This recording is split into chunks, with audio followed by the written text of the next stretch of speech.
So he messaged me back and he said, "Oh, I'm going out of town starting tomorrow. So if you want to get this record player, you should probably do it sooner than later. You should probably do it sooner than later. And if you have no time today, then the only time that I'm available is tomorrow morning between 5:30 a.m. and 7 a.m. But that he had to leave at 7 a.m. on the dot. He had to leave at 7 a.m. on the dot because he really had to get out of town. So if I wanted to come and get the record player, then I'd have to do it early morning and like around 6:30 at the latest.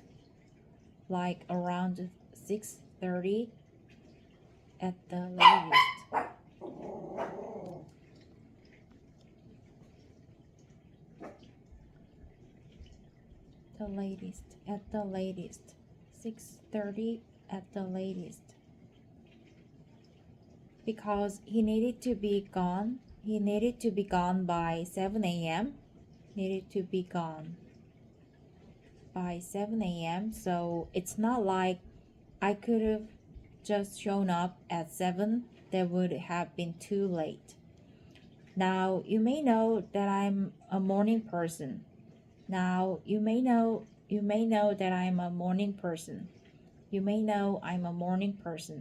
love the morning time. I love how it's calm and quiet. And especially this time of the year. In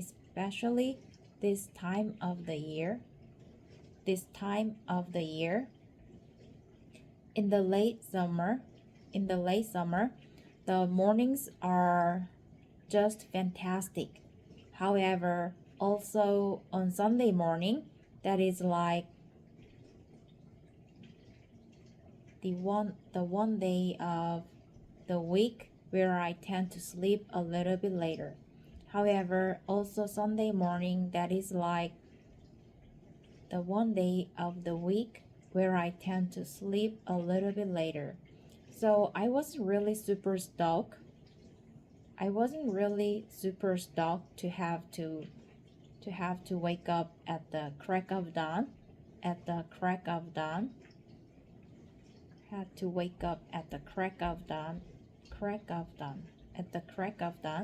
But I didn't really wanna get the record player. So what I decided to do was combine two things that I had into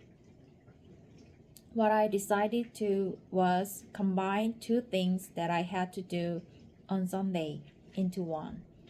And you may know if you've listened to recent Clips bonus episodes that I'm currently training for a marathon.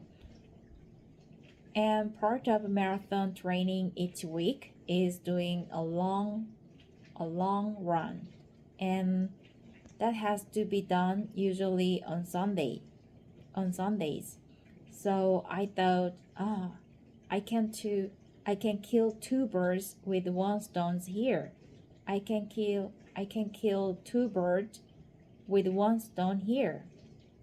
Kill two birds with one stone.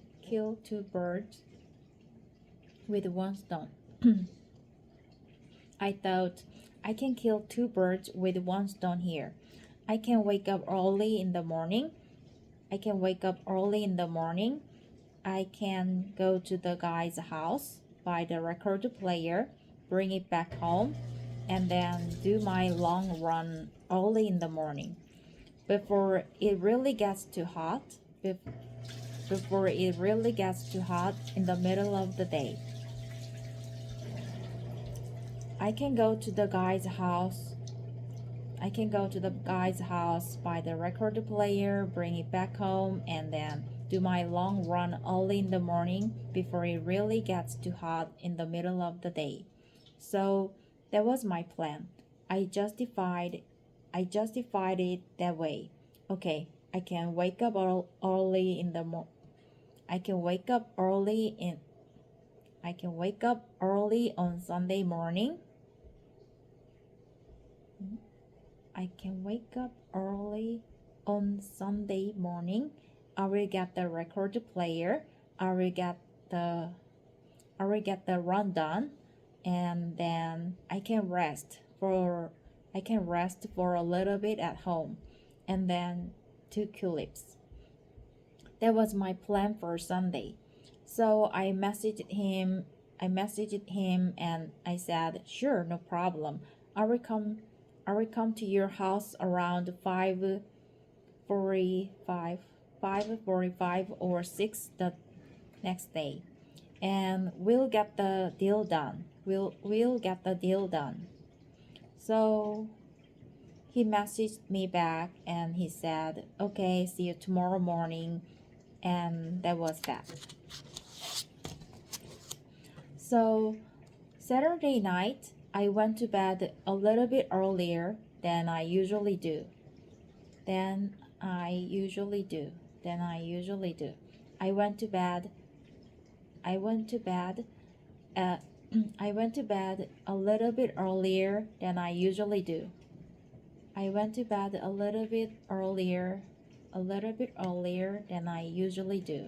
Than I usually do. I set my alarm.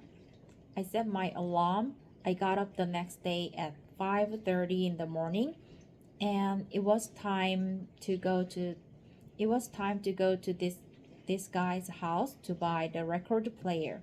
So I opened my map app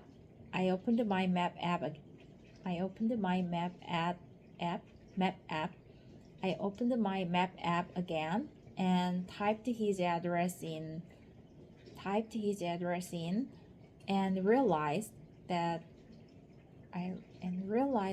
it was a little bit farther away. Than I had originally expected.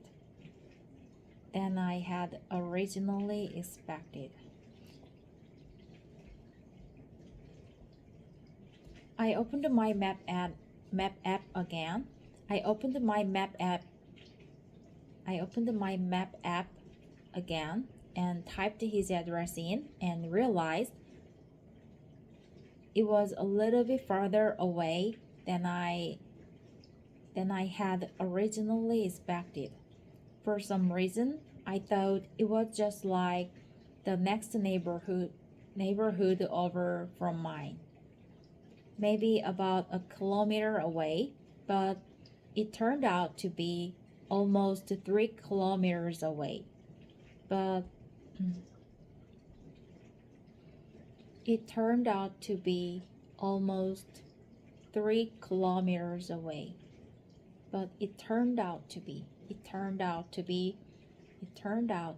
Almost 3 kilometers away. So I had to hustle to try and make it to his house for our scheduled time. And I guess this is a nice benefit of training for a marathon.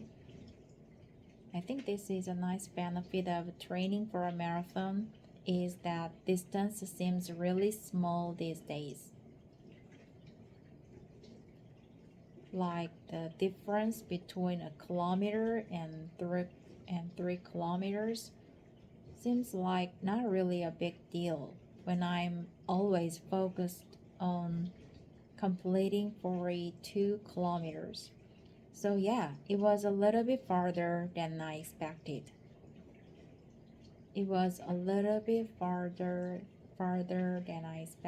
But thankfully, there was a nice riverside path and bike lane and walking lane that pretty much connected his house and my house. So I just got onto that path and followed it. I did have to speed walk to make it there in time. I did have to speed walk to make it there in time, but I was able to get to his likely neighborhood area just by following this path. Once I got to his neighborhood though, and I got off of the path, then I headed up into the mountains. It was this crazy uphill road that I had to walk up.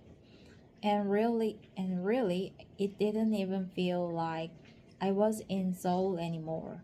A lot of houses started disappearing. It was like a mountain road. I passed the Buddhist temple. I went through this tunnel, and then on the other side of the tunnel, I had to go down another big hill and around another curve. And then finally, I got to his apartment building.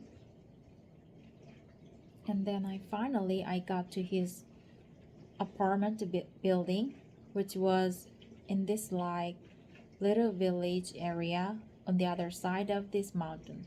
So all in all, it wasn't that far of a walk. It was about 3 kilometers, but the little part at the end, after I got off of the walking trail, was actually a little bit difficult. It was up and down and round. And so by the time I got to his house, I was pretty out of breath. It was a tough walk. So I arrived at the address that the seller had provided me, and I messaged him to tell him I was here. And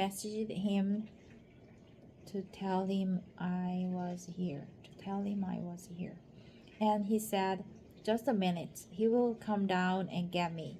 And he came down and greeted me at the door, and he said, "Do you want to hear the record player first?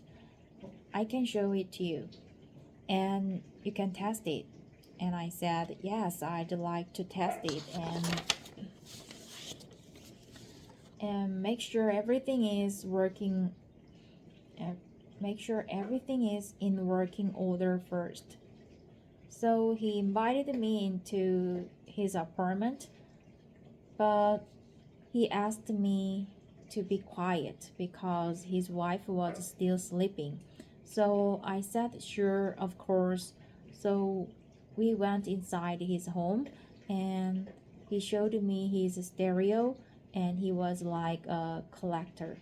He had a lot of different audio equipment, several different sets of speakers, several turntables, several amps, and receivers, and lots of good stuff.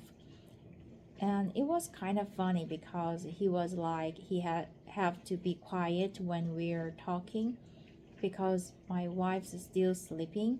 But then when he was showing off the record player to me, he cranked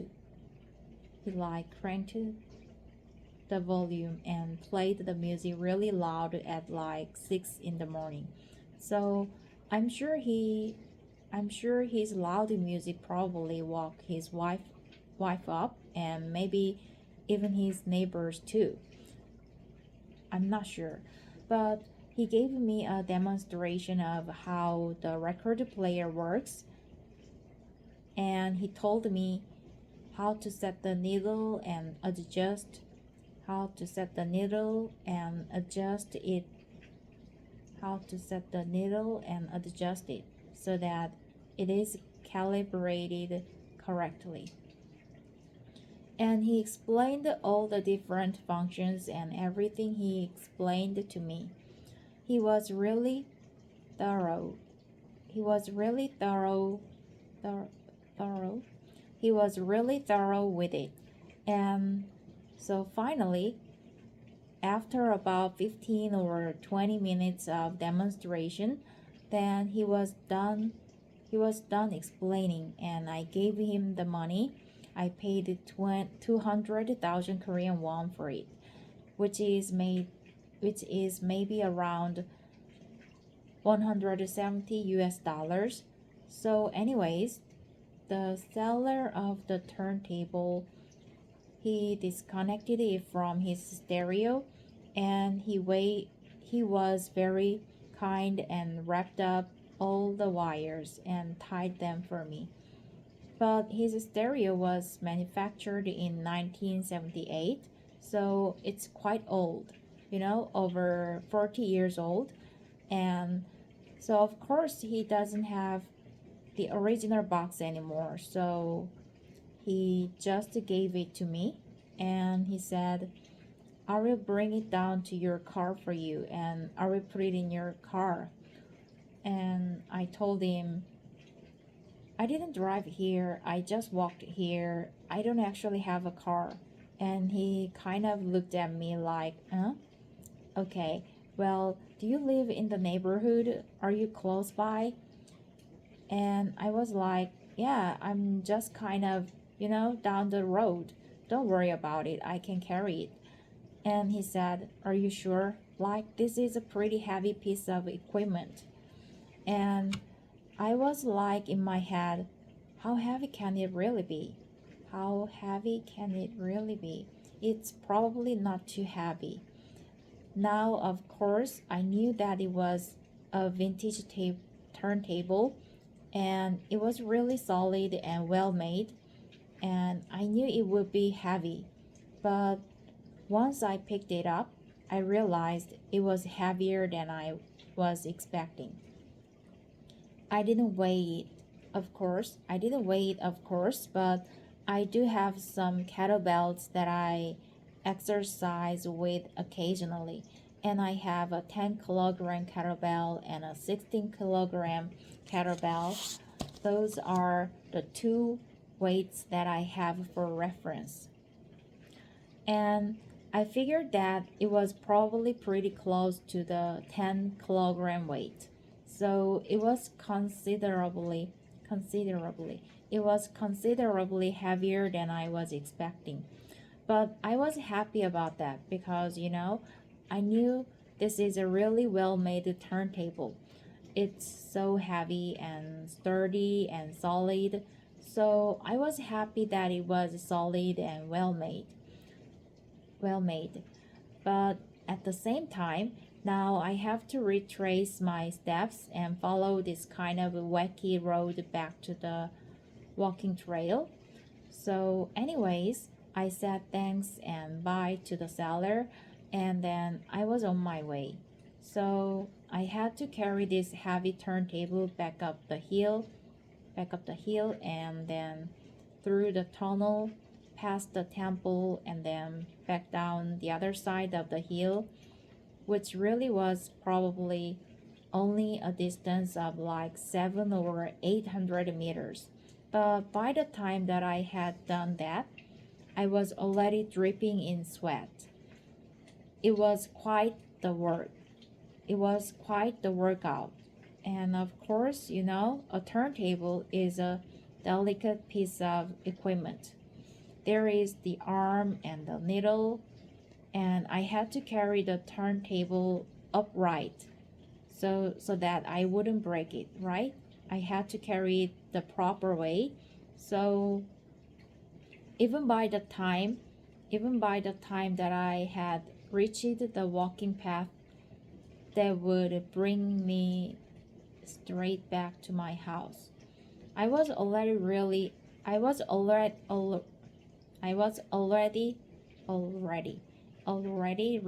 exhausted and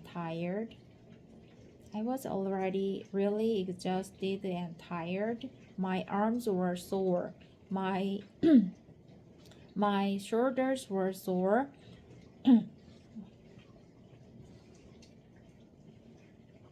My lower back was sore. So I thought, wow, I need to work out with those kettlebells a little more often to build up my muscle. Because you never know when you're going to be carrying a vintage turntable through your neighborhood at 6 in the morning, right? So anyways, finally I made it all the way back home. It was kind of slow going, and I was just totally wiped out by the time. I was wiped out. I was just totally wiped out by the time I got back home, but it was a success. I bought the turntable successfully, and I'm very happy with the purchase. It looks great, and I can't wait to listen to it. But it's only one of the pieces that I need for the stereo that I'm building. You can't just use the turntable on its own to listen to music. You need to connect it to an amplifier so that the signal can be boosted and the music will come out at the loud volume. And I also need speakers that I can hook up to the amp so that I can hear the music. So I only really have one of the three pieces that I need to assemble my stereo, but it's a third of the way done. It's a third of the way done. I'm much closer to the goal than I was before buying the turntable, so I'm quite happy with the purchase, and I'm on the lookout now for the next piece.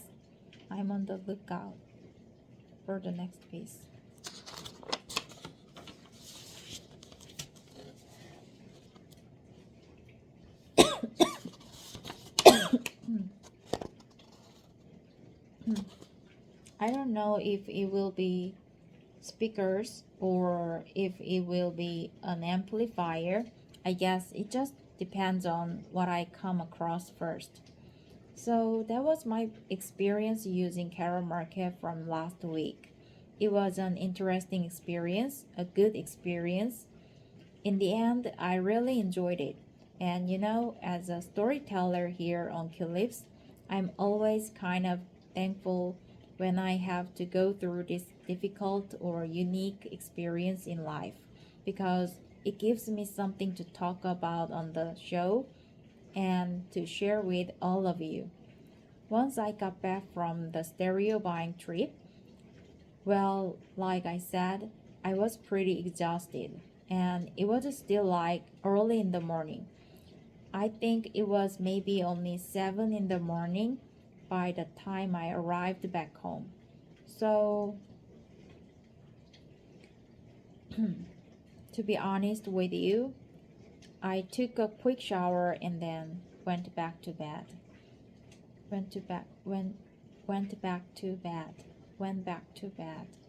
I gave up on the long run for the morning. I ended up doing it later in the evening, but that morning it seemed impossible. I was just too tired at that time, so I showered, I went to bed, and then I woke up, did the long run, and that was the end to my weekend from last week.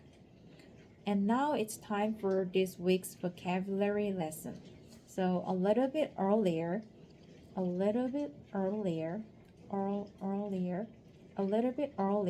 I was telling you the story about purchasing a used record player, I was talking about how my wife and I both love vintage things.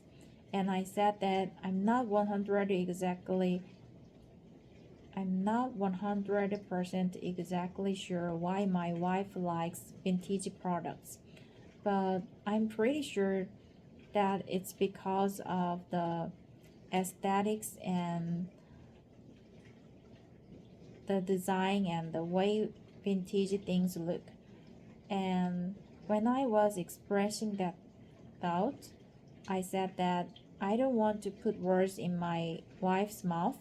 I don't want to put words in my wife's mouth. And that's the key expression that I'm going to teach you about in this part of the episode, to put words in your mouth. So I will explain that meaning and how we can use this expression in just a moment. But before we do that, we want to go back and take another listen to that part of the episode where you heard me use this expression in a natural way, just so we can get some context. And then we will move on the meaning and how you can use it. And I will give you some example sentences as well. So let's rewind and rewind, go back and take another listen a couple of more times right now. Here we go. I think maybe for my wife and